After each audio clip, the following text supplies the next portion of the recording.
je m'appelle Youane, 28 ans, de la Martinique, Fort-de-France, plus exactement. Alors tout a commencé où je devais trouver un cursus après le baccalauréat, donc j'ai décidé de faire un BTS tourisme. Et donc je me suis rendue à l'ONICEP, j'ai rencontré une conseillère d'orientation qui m'a suggéré d'effectuer un séjour dans un pays anglophone afin de perfectionner mon anglais, parce que c'était élémentaire pour être hôtesse de l'air. Et elle m'a parlé des au pairs, je ne savais pas du tout ce que c'était. Donc je me suis renseignée et j'ai dit pourquoi pas. Donc je me suis rendue dans une agence au centre-ville, j'ai rencontré quelqu'un qui m'a donné des renseignements sur les séjours au pair. J'en ai parlé à mes parents parce qu'à l'époque je n'avais que 17 ans et demi. Et ils m'ont dit pourquoi pas et l'aventure a commencé. J'ai déposé un dossier, j'ai attendu qu'une famille réponde en fait. Et voilà, j'ai été mise en contact et je suis partie. Donc je suis arrivée à Londres, il faisait 12 degrés, j'avais très froid.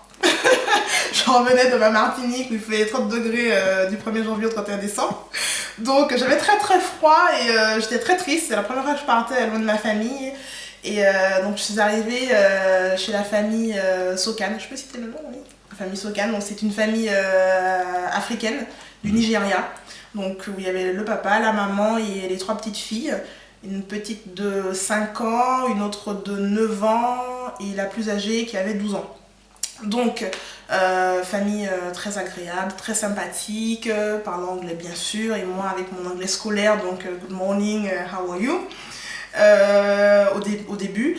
Et ensuite, j'avais une semaine d'adaptation, donc ils m'ont expliqué ce que je devais faire, quelle était ma mission. Donc ce que je devais faire dans un premier temps, c'est m'occuper de la petite de 5 ans, qui je devais lui donner son petit déjeuner, l'accompagner à l'école. Là, je devais la récupérer à 16 h, je devais m'occuper de la maison, mais vraiment sommairement, faire la vaisselle le matin, faire un peu de ménage quand c'était nécessaire, repasser les vêtements des petites. Donc jusque là tout allait bien en fait. Je me rendais au cours tous les matins, du lundi au vendredi. Donc je m'occupais de la petite le matin, j'allais en cours à 11 h, je revenais à 14 h et je ressortais pour la récupérer à 16 h. Donc voilà, je m'entendais très bien avec les filles, très bien avec les parents.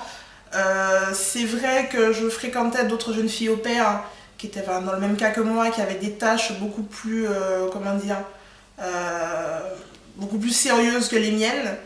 Telles que s'occuper d'enfants en bas âge, de bébés, avaient des difficultés avec la famille.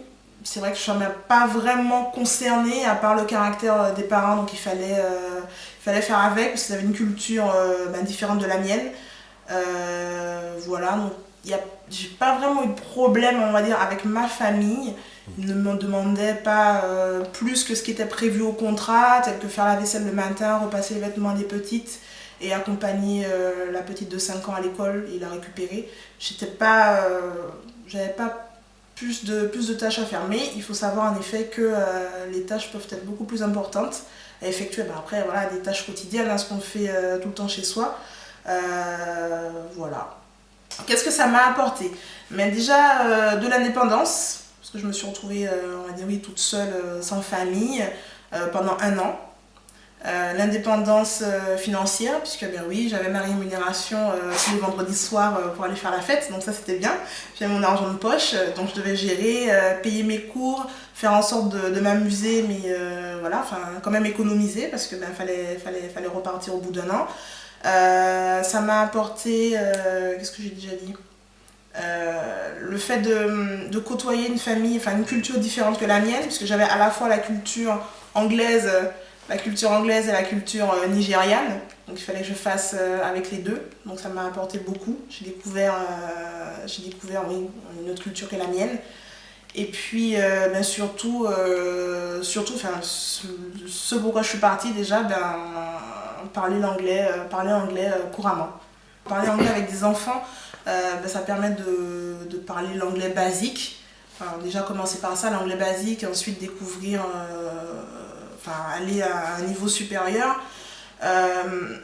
Au bout d'1 an, donc je savais, on va dire, parler couramment anglais, ce qui m'avait un peu qui m'avait un peu pas choquée, mais c'est le fait de rêver en anglais. Donc ça, le jour où j'ai pu rêver en anglais, je me suis dit ça y est, c'est dans la poche. Et donc c'était dans la poche. Et donc je suis revenue à la Martinique, je n'ai pas fait de BTS tourisme, ce pourquoi j'étais partie au départ. J'ai décidé de faire des études beaucoup plus longues, donc de préparer une maîtrise d'anglais.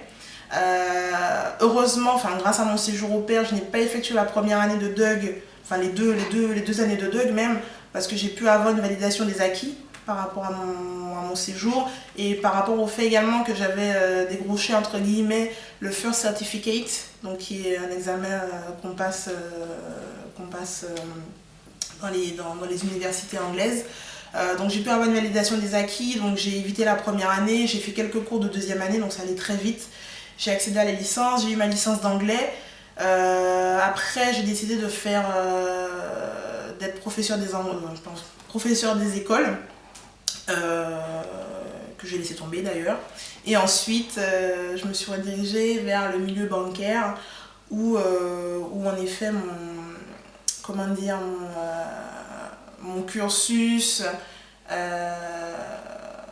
ont trouvé que c'était assez intéressant le fait que j'ai pu avoir mon indépendance assez rapidement et ensuite que je maîtrisais bien l'anglais. Je le maîtrise pas au jour le jour, mais ma première année en banque, je travaillais dans un service de change, donc c'était apprécié que je sache parler anglais. Donc voilà. Donc grâce à ça, j'ai pu, on va dire, ça fait joli sur mon CV et ça apporte beaucoup au niveau personnel également. Si je devais conseiller quelqu'un, déjà je lui dirais s'il voulait maîtriser une autre langue que le français, le séjour au pair, oui. Pourquoi? Parce que c'est un moyen de maîtriser une autre langue à moindre coût, certes, mais également maîtriser la langue, mais découvrir également une culture. Ce que je vous conseillerais, c'est déjà, avant de partir, donc de savoir réellement ce qu'il veut, parce qu'il sera dans un autre environnement que le sien. C'est très important. Il sait qu'il part pour étudier une langue, mais il sait qu'il part également dans une famille où il aura des responsabilités auxquelles il devra faire face. Donc c'est déjà pouvoir gérer tout ça, mais également s'il y a des difficultés, donc communiquer avec sa famille, parce qu'il faut savoir que oui, tout n'est pas rose. Qu'il y a des familles qui auront tendance à vouloir profiter de cette opportunité à moindre coût. Donc discuter avec la famille, leur expliquer les raisons pour lesquelles on est dans leur foyer, etc. Donc il n'y a pas de souci à avoir par rapport à... Une fois qu'on a pu discuter avec la famille, donc c'est soit ça passe ou soit ça casse, mais à ce moment-là on est redirigé vers une autre famille, donc tout se passe bien. Et également éviter, je voulais dire, on parle pour une langue, donc éviter de communiquer en français avec les autres au pair éventuellement ou d'autres personnes parlant français, puisque au bout du séjour, on sait à moitié parler anglais. On a à moitié réussi son objectif. Mais en tout cas, le séjour au pair, c'est une très bonne expérience, très belle expérience à faire. Mais voilà, en sachant exactement ce pourquoi on part, quoi. C'est ce que je pourrais dire.